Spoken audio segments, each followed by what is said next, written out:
Sure. Can you hear me? I am feeling totally and utterly intimidated after those two amazing speeches. My first June 19th speech was in 1978, before most of the people here were born. I was only invited back to give a speech 38 years later. And this is my third June 19th speech, and I can assure you it is now my swan song. I have entitled my speech, Learn, Be Grateful, and Breathe, What My Church Has Taught Me. It is complicated. Life is a journey. You can't stop the waves, but you can learn to surf. All those dreadful cliches, and I can literally see Tufts and Megan cringing in their seats. But it is true. We all know that life can be stressful and sometimes quite challenging. I think we heard about that this evening. Just as we feel we've got on top of things, something else jumps up to knock us down again. Being in KZN and Durban in particular certainly does not help. Whether it is rioting over service delivery, floods, corruption, or just everyday aches and pains as you get older, we seem to spend most of our time dealing with stressful situations and putting out fires. Recently, Tufts and I were listening to a sermon on New Church Audio. We like to do that as we travel backwards and forwards to the farm. And the minister presenting the sermon said, you can divide your life into three parts. The beginning, when you start on your journey and begin the learning process. The middle, when you navigate life's ups and downs, often finding yourself in hard and stressful situations. And the end, when you reach true happiness. So if you are not yet in a place of true happiness, know that you have not reached the end. But this too shall pass. You will eventually get to that point. You just have to put in the hard yards. So that's just life. And it's what we have to do. Learn, be grateful, and breathe. When you look back on your life, you may realize that many of your hopes and dreams as a young teenagers, haven't panned out as you thought they would. But that's okay. I can see that the Lord had a wonderful path for me, and I am immensely grateful for all the people who have shared my journey with me, especially my family, my children, and my husband. Tufts, 40 years. Where have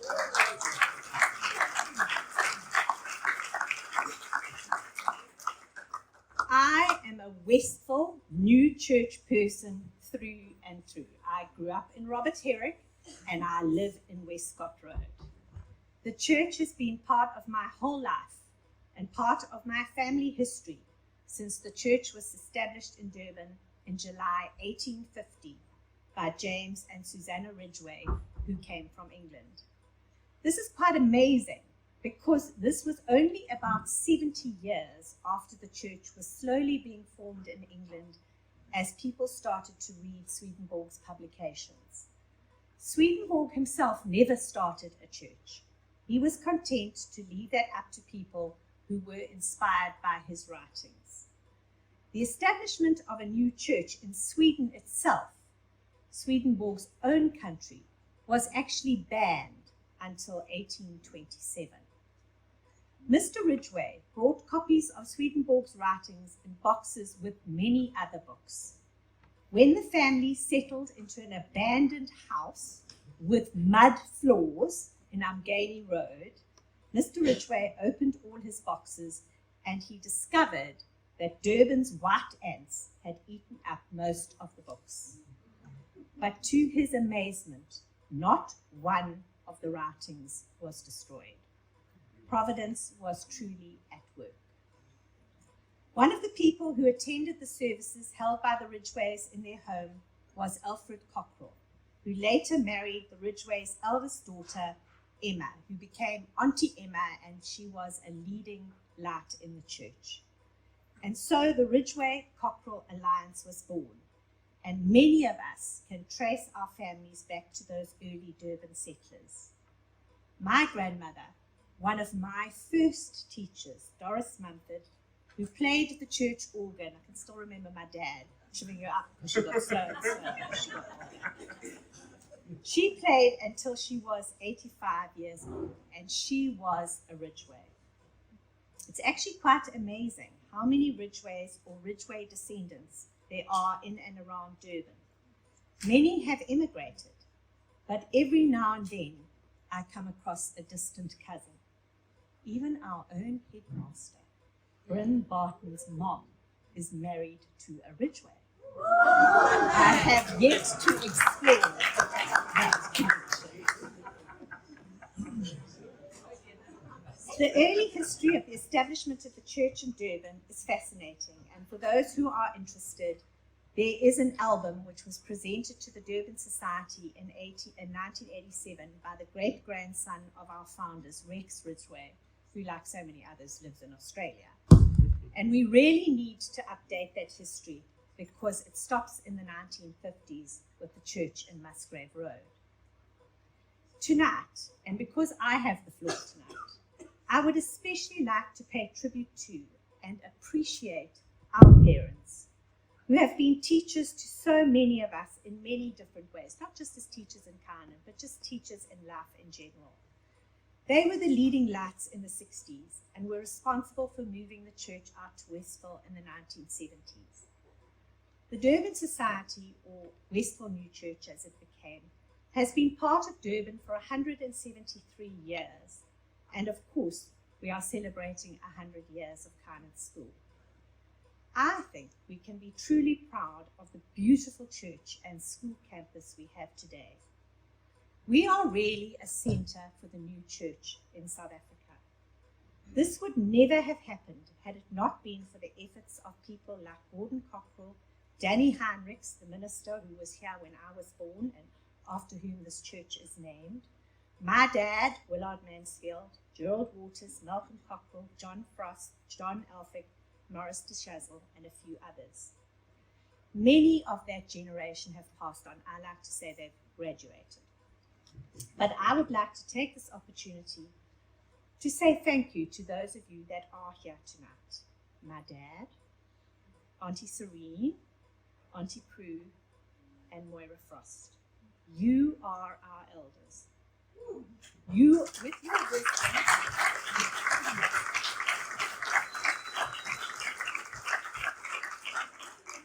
with your wisdom, your history, your stories, you help us to understand and appreciate where we came from and what we have today. Who can forget Alison's amazing speech last year when she explained her dad, John Frost's vision behind the building of our beautiful church? So please don't ever question the value as you question, or your value as you maybe question why you are still here. Auntie Serene, you still have to be a flower girl in a wedding. You still have such an important role to play, and we love you.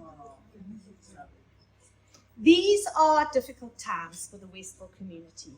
We live in a difficult town, in a difficult province, and sometimes it is easy to become despondent. I can assure you, as Joel will tell you, I have shed many a tear. Some dream of Ballito, the Cape, or the United Kingdom. We have seen many people move away, and so our numbers over the years have not climbed as we hoped. Bums on seats, my dad always says. We need bums on seats in church on a Sunday. We are a very small congregation in a very small church, and yet we have access to remarkable teachings about heaven, about marriage, and about life after death, with the promise that we can live life forever happily if we get things right. And let me tell you, The alternative is too horrible to contemplate. It is said that there are two things that you cannot escape in life: paying tax and death. And yet, death is not the scary thing it is often made out to be. The really scary thing is that we live to eternity.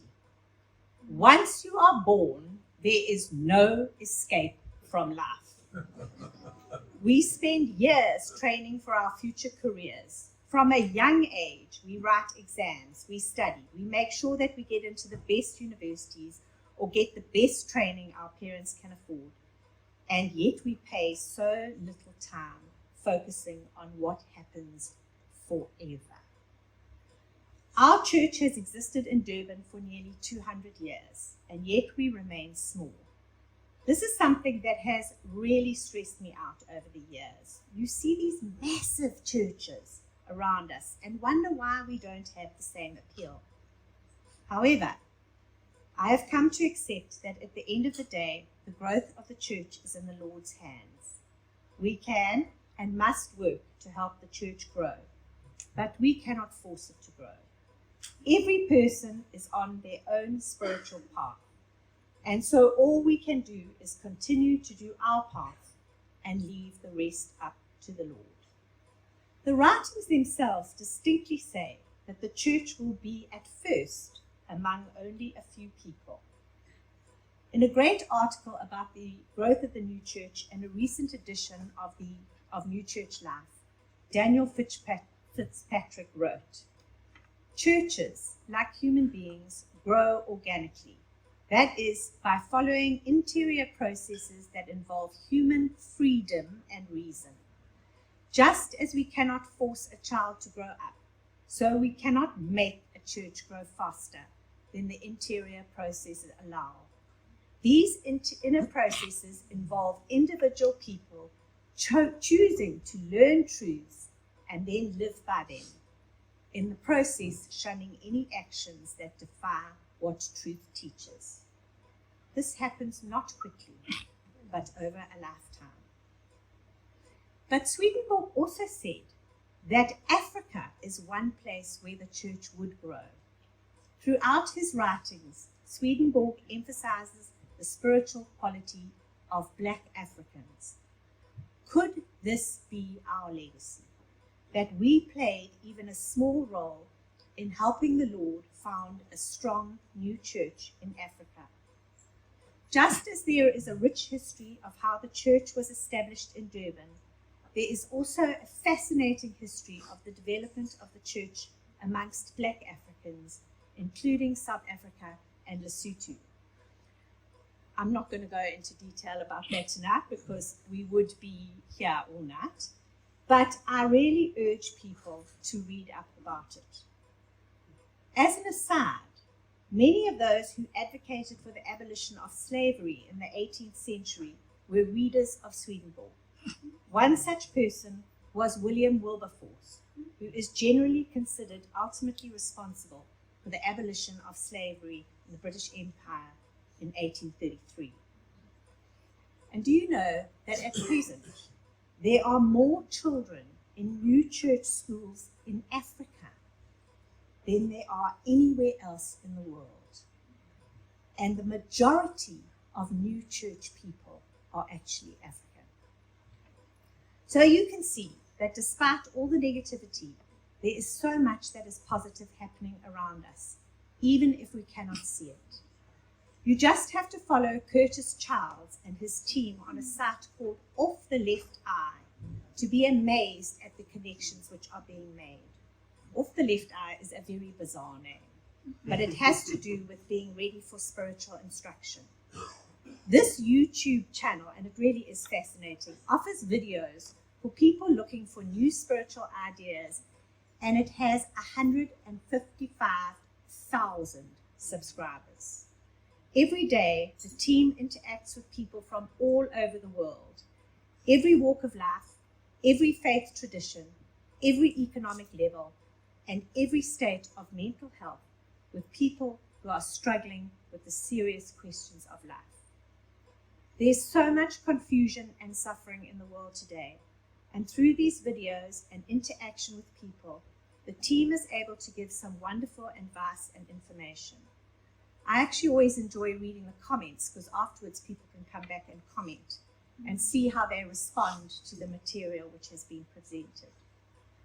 The team doesn't try to change people's minds about anything or dictate their path. They recognize that only the Lord is in charge of everybody's spiritual life. So as one of their team, Cara Dam, says, whether they are devotees of Swedenborg, Jesus, Buddha, Allah, Oprah, Deepak Chopra, Brene Brown, Charlie Brown, or Winnie the Pooh, the Lord can meet them with what is best for their individual spiritual progress. They just offer a helping hand and a sip of water. As our parents before us, we too can be a force for good, maybe in new and different ways. As Justin pointed out at our recent AGM, one of the most inspiring AGMs I have attended in a long time, we need to think differently and do things differently. New learning to be done. That is part of growth, and we need to change with the times. As much as some of us are happy with the way things have been done for decades, I have to say, I still enjoy singing Our Glorious Church. But realize that I am becoming a grumpy old lady. In the future, the way we present our teachings to the world will be different, and we will need new approaches to engage with people who are searching for answers to the problems which life presents. Then we have to let go of control and trust in the Lord's care for everyone.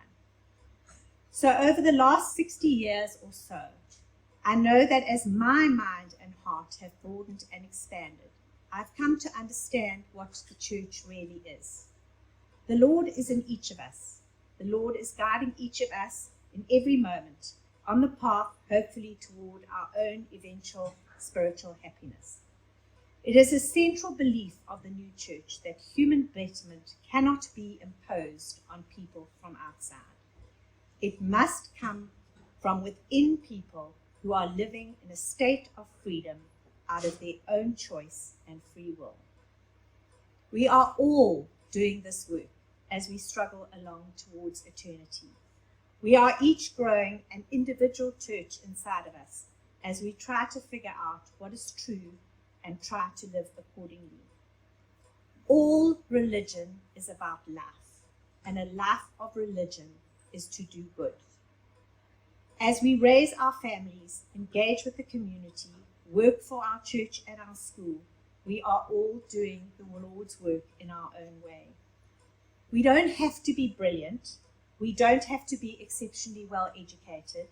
We don't have to have lots of money. We just need to show up and do something. This doesn't necessarily mean bums on seats on a Sunday, as my dad would say, although that would be absolutely wonderful. But we all need to do something to contribute in our own way to make the world just a little bit better. We need to live our faith if we are to succeed in the happy here and after. But we, or should I say I, must accept that the Lord leads us all individually. We are each on our own path, and my path is not necessarily your path. So it does no good for me to stress. It just causes harm. And so I learned to breathe, to relax, to trust in the Lord and know that He is in control.